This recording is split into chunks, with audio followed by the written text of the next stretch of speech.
What's going on, guys? Welcome back for episode 19 of Divine Journey 2. Our two big goals for this episode are going to be the powered spawner and ender chest. In order to do that, we're going to need to get a lot more things on passive. Starting with this chain for the hyper diamonds, we need the industrial grade graphite dust, which comes from the industrial grade graphite ore. And for that, we already have hop graphite, so we just need darkstone and graphite bars. So let's get down a smelting factory, enriching factory, and formulaic assemblycator. And we'll send coal into the smelting factory. That's going to start giving us graphite bars. Then on our formulaic assemblycator, we'll encode the recipe for darkstone, which is going to need to be paired with the graphite bars and hop graphite in an alloy smelter. So let's get one of those down. And that's going to give us industrial grade graphite ore, which we'll send into the enrichment chamber to get industrial grade graphite dust. So for this setup, we're going to get an automated precision dropper and a mechanical user. We're going to do this setup over here next to our peonies, so let's go ahead and get a drawer down. And we'll stock this in the interface. And then we're going to need a creeper trophy with a mechanical user facing into it, and then a precision dropper on top. And we're going to use a redstone signal to tell these when to stop running. So the precision dropper is going to be on deactivation mode, and the user is going to be on redstone off. Then we need to bring over a smart cable and a level emitter. And on that level emitter, we're going to filter hyper diamonds. And for right now, I think we're just going to set this to 128.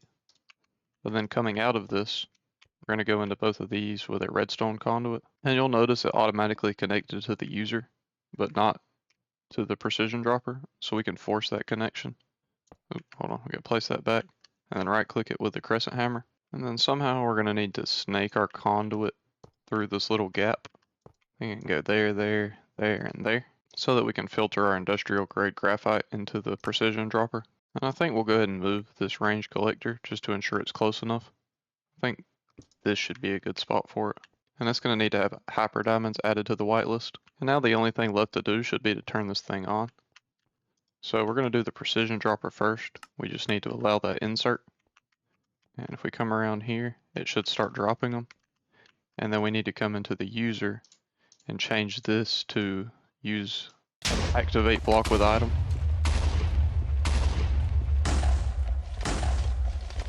And you saw that level emitter just came on. That's a little unfortunate that some of those are getting wasted. I'm gonna have to see what I can do about that. Alright, so I think what we need to do here instead is add a delay with a repeater. So we're actually gonna want the level emitter on this block. Then we can go with our redstone conduit coming out of there. And then that can go straight back into the precision dropper. If I can get it to connect. Shift. Yeah, that works. And then the repeater will be right here. And we'll have redstone conduit on both sides of that. And we'll probably set this on max tick delay. So now when we turn everything on, it should be working good. And to test that, we can just take a stack out of here. It should start activating.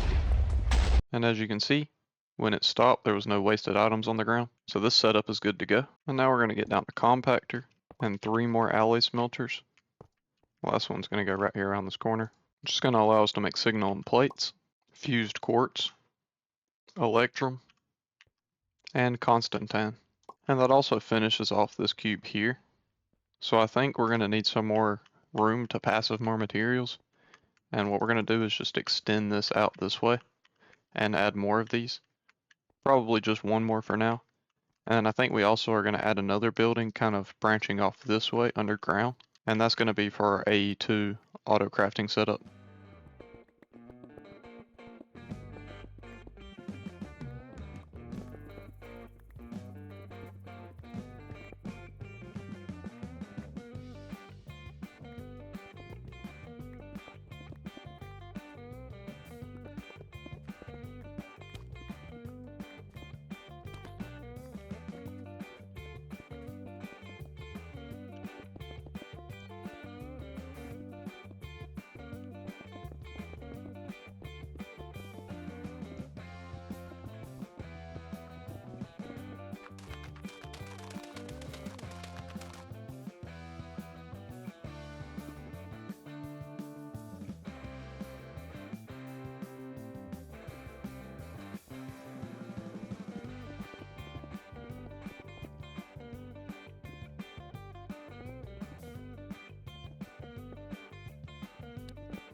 Alright, and after a little bit of time building, we got some a new area for passiving, and then down here we're going to be able to do our E2 stuff that's on demand. So in our first ME interface for this room, I want to bring over lead ingots, inderium ingots, pulverized obsidian, vivid alloy, elevatium, grains of pizzality, dark steel, and solarium.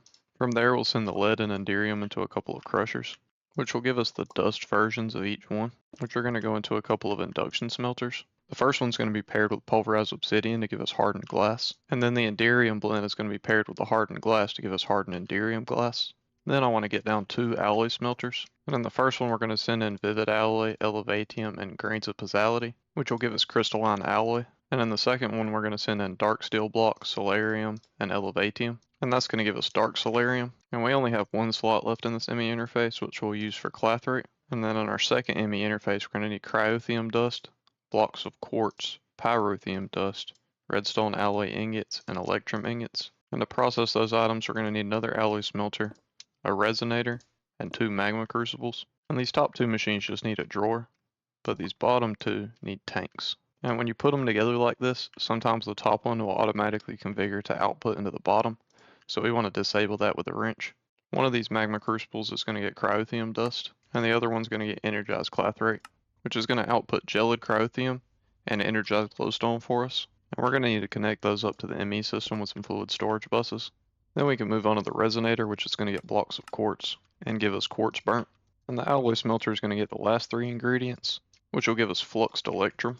And that finishes up everything we're going to do over here, at least for right now. And over here where we automated processors last time, we're going to need to add one more drawer. We can put that right here. And that's because these printed estimation circuits are used to make advanced circuits. So we'll go ahead and filter those in the drawer. Now I want to work down here in this room a little bit. So let's grab a fluid transposer, and we'll steal this compactor and this slice and splice. Down here I think we'll just start in this corner and kind of work our way around the room. So we're going to need 3 ME interfaces, and each of those is going to have a machine attached to them, which should now be recognized by our pattern interface terminal. So you can see the compactor here, and then if we scroll down, way down here, you can see the splice and splice, and somewhere in here the fluid transposer should be here too. Yep, it's right there. So now if we pop over here into our pattern terminal, we can start encoding recipes for this machines. We just need to switch it to processing pattern, and then we can take the recipe, plop it in here, and we can remove the axe and shears because that's already in the machine, and take a pattern for it. And then we're going to do the same thing with the next one and take a pattern for it. And then these are going to need to insert the glowstone elevation unit, and it's going to output the finished one, but it also needs 4,000 millibuckets of energized glowstone, which we can drag over from JEI, and then we're going to set that to 4. That should bring over 4 buckets. And then we'll take that pattern, and we're going to do the same thing for the cryothium one, and finally the Constantin gears. And the reason I'm using these on demand instead of passiving them is because they're only used for a few recipes that we're not going to need that often. But now we should be able to drop these patterns into the interface touching the appropriate machine. So this one gets the gears, the slice and splice is going to get the zombie electrode and the Z-Logic controller, and the fluid transposer is going to get the cryothium and glowstone elevation units. So we already have some Z-Logic controllers in the system, but if you middle mouse click on it, you can start crafting. And say we want 10 of these, it's going to calculate up what we need, and it's going to start crafting them. And you can see that happening over here. But look at that, our power's going down. So I think I need to bring a power cell down here first before we start doing any of this. One thing to note is if you have these in a different configuration, you can actually right click with your Certus wrench to change the direction that it's facing and point it at a specific machine. And with all that done, we should now have everything we need to make the powered spawner. So let's start encoding some recipes.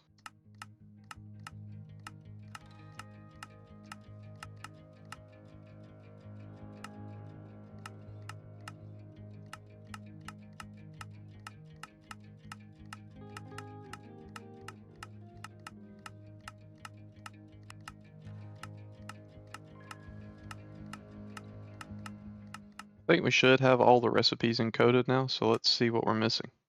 Prismarine crystals, that's to be expected. These two, we're waiting on our buffers to fill up. Ender crystals is to be expected for right now. We just don't have the means to automate that till we get powered spawners. Prismarine, yes. Flight control, yes. Franken zombie, yes. We should have the energized glowstone and gelid cryotheum. Let's check on that. So if we go ahead and craft up a fluid terminal, we can place that right here. Oh, and that was a quest too. And yeah, we have energized glowstone and gelid cryotheum, so I don't know why it says we're missing it. Okay, so the problem is that apparently fluids can't be crafted with in Divine Journey 2. So we're going to need to get a second fluid transposer down. And we'll have this one input output from the bottom. And I guess it needs to input from the right, and this one needs to input from the left. Then we can hook up a couple of fluid storage buses, or not storage buses, export buses. And we're going to export in this one, we'll do the gelid cryotheum. You have to do it with a bucket for some reason. And in this one, we'll get the energized glowstone. There we go. So now these should be filling up with those fluids. And then from there, we need to take these patterns out of here and edit out the fluids. Now when we put these back in here and request, it does not say that we're missing anything. And while we're waiting on our dark steel to restock, I'm going to start working on some of these things that we're going to have to do manually for a while, like the Franken zombie and the flight control units. So for these ender crystals, we're going to need to get endermen and pair them with a vibrant crystal in the soul binder. And that's easy enough since we can just capture a bunch of endermen in the end. There's 12, 24, and 36. Now we can work on the Franken zombies, which once again is pretty easy. There's the 4 we need. And the last one is the flight control unit, which we need bats for. And I think we'll use the summon creature ritual for this. But first we're going to need some more wildwood logs. So we're going to do the wild root growth ritual. Oh, there's one. Now if we get a couple of cobwebs and spruce saplings in these catalyst plates, and then we get these ingredients down in here. I have to do these one at a time. There's the last one. I can light it with a flint and steel. And that's going to do our summon creature. And I'm going to go ahead and reset that by shift right clicking with an empty hand. Catch the bat. Don't let them get away. Hey. Good lord, these guys are hard to catch. Sir, please come back down here. You're making this too difficult. Alright, the last one is over here, trying to fly away. But we should be able to get him because he's at least close to the ground. There we go. And now we can start making our flight control units. But I'm actually not going to use all 8 of these bats. Instead, we want to save one so that we can put it into a powered spawner and not have to do that summon creature ritual anymore. But somehow we actually spawned 10 of them. And I caught all 10, so I ain't going to complain. There's our 8 control units though. Now the only things that we're missing are still the dark steel, and then prismarine shards and prismarine crystals. So the prismarine crystals should be pretty easy. We just need to crack this open, and we'll toss all these nether quartz down here. And then we can process some of these through the sag mill to get the crystals. And now it's just a waiting game because we're waiting on energetic alloy and dark steel, which we already have passived. We're just not filling the buffers at the moment. So let's turn our attention to some laser drills.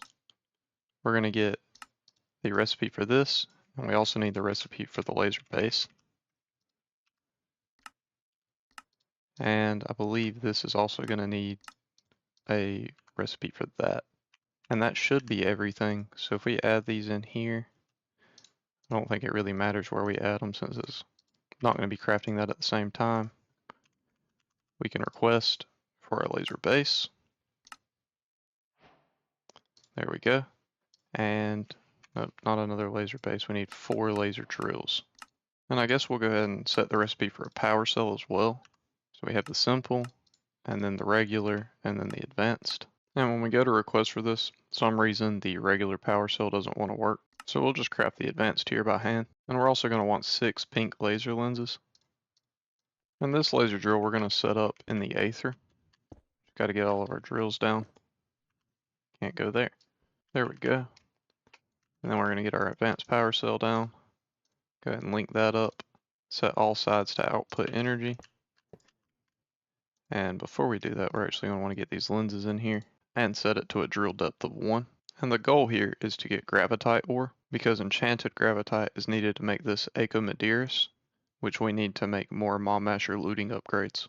But it's still a pretty low chance of getting this, so I'm going to let this run for a little while. And we're going to work on passiving some of the materials we need for the ender chest. So this is going to get a little complicated, because we need to make these ender alloys, and we have everything we need for the basic and the advanced tier, but the mid tier, the enhanced, we need to get steam and redstonia automated, which that's going to be the easy part. And then we need to get ender rope automated, which means we need to get industrial leather automated, which means we need to get sodium automated, and that comes from brine and an electrolytic separator. And in order to make another electrolytic separator, we're going to need another electrolytic core, which is going to require a sentient ender, and that requires a witch. So we got a lot to do here in the next few minutes. There's a couple of options for the witch. We can either go out and find one in the world, or we can use the summon creature ritual to spawn one. But for this, we need eggs, and I am completely out of eggs. So I think we're going to have to go out in the world, find a chicken, snag it, and bring it back and let it live on top of a hopper. This looks like a good enough spot to put him for now. Now he's forever going to just sit here and lay us eggs. And I think feathers. There's 1 and 2. As for the ender resonator, we should just be able to set a recipe for our slice and splice. And there's our sentient ender, which will then craft into the electrolytic core, and then the electrolytic separator. And then we can get a purification chamber, which will upgrade to a chemical injection chamber. And I think I want to get this down over here, but there's not enough room. So let's extend the height of this wall a little bit. We should be able to work with that. And I think we'll get the electrolytic separator down here, and we can bring the brine down and around from here into the electrolytic separator. And that's going to give us sodium and chlorine, which will buffer in a couple of ultimate gas tanks. And we'll send the sodium into this chemical injection chamber. And these drawers are going to need to be connected up with some frame trim, so that the ME system can access it through the storage bus. And then we can also get down an ME interface and bring over empowered redstonia and raw industrial leather. And the empowered redstonia will get filtered into the back of the PRC, which is going to start making steaming redstonia. And the raw industrial leather will go into the back of the chemical injection chamber, which is going to make us the industrial leather. But first we got a passive raw industrial leather. Alright guys, I'm going to have to pause the video real quick. And I just need to say that I'm sorry. For about the last 2 hours of gameplay, I forgot to press the record button. So I don't have the regularly scheduled footage that you would normally see. All the in-depth quick cuts, all of that. But I am going to give you a brief rundown of what I did in the last 2 hours, and we'll be back to the normal video in the next episode. So after we set up the chemical injection chamber here for industrial leather, we moved back over to the passiving setup, where we set up this fluid crafter to automatically craft our treated leather. And that uses this water in the tank rather than using the water buckets. It just needs this in here for the recipe. Then we had that being sent into this crafter with all of these other ingredients so that we can craft raw industrial leather, which got sent back over there so that we could craft the industrial leather in that chemical injection chamber. Then we set up these 4 alloy smelters. One of them is making Eyes of Ender with ender pearls and blaze powder. The next one's making basic ender alloy, which uses enderium and osmiridium. The next one makes enhanced ender alloy with steaming redstonia, ender alloy basic, and ender ropes. And these ender ropes are being made over here in this crafter, along with vibrant crystals and obsidian sticks. And the last alloy smelter is using crystalline alloy, enhanced ender alloy, and pink slime to make the advanced ender alloy, which is getting us well on our way to getting the ender chest unlocked. But we are currently out of industrial leather, and that's because we're out of buffalo hide. The buffalo farm up there was broken because it ran out of wheat, so we fixed that. And then after that, we moved back over here where we were finally able to craft some powered spawners. Our recipe, surprisingly, we can craft one right now. But our recipe is set up for it. And the reason that we crafted the first 3 is we put those down here with the Enderman, Zombie, and Bat, and set recipes to automatically get the soul vials, which can automatically be sent to this soul binder. And the Bat's being used to make the flight control unit. The Enderman is being used to make the Ender Crystal, and the Zombie's being used to make the Franken Zombie. So now instead of having to craft any of those by hand, we can just request them in the ME system, and they'll show up a few seconds later. And the fourth and final powered spawner that we were able to make, because we ran out of a multitude of resources, was used to put down here and make the Imp spawner, which is just giving us an absolutely ridiculous amount of Imp leather. So we may end up having to do that with the buffaloes as well. And then lastly, I tried to craft the Dark Solarium jet plate. If we follow this chain of jetpacks all the way back to the very beginning, this leather strap needs industrial leather, which we ran out of, so that didn't happen, which also meant we weren't able to use this next crafter tier 2 to craft our inactive ender cores, because these also need industrial leather. So yeah, that's pretty much all that happened in the 2 hours that you missed. And I don't really have time to keep this recording going. I need to get it edited and posted because I'm about to go out of town for a week. So let's end off by claiming our unclaimed quest rewards. And as per usual, everything that you see here above my hotbar is my claimed quest rewards. They're looking pretty nice this time around, but they're not going to be enough for the things to come. I learned that the hard way today. We've burned through over 2 stacks of dark steel blocks. We've burned through like our gold. We're down to 516. We were up at like, I want to say like 30 something thousand before. Just burned through a ridiculous amount of resources today. But I really hope you enjoyed the episode. And if you did, make sure to drop down, leave a like, comment, and subscribe. And goodbye.